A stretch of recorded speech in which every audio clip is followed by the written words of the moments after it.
My iPhone X used BYD's Blade battery. It is very inconvenient when I go out. So, I buy accessories online. Let's assemble another Apple 13 Pro Max. Okay, now all the accessories are bought.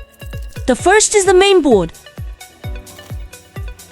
This main board is visually unrepaired. It's very clean and tidy.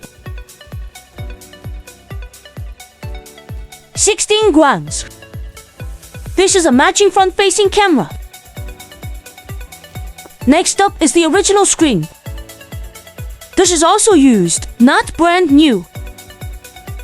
Next is the original back cover assembly. There are some worthless accessories on it. Cover plate, earpiece, speaker, SIM card slot, some antennas above, flash, leader, wireless charging coil, vibrator, bottom speaker. The edges are still quite new. Next, rear camera module. Original. The largest lens is main camera. Then this is ultra wide angle. This is a telephoto. Shoot farther. And then the big battery.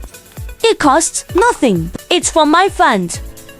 Rated capacity 4,850 mAh. Adhesive backing. Screen glue. Finally, a new pack of screws. That's all accessories. Finally, we'll assemble it.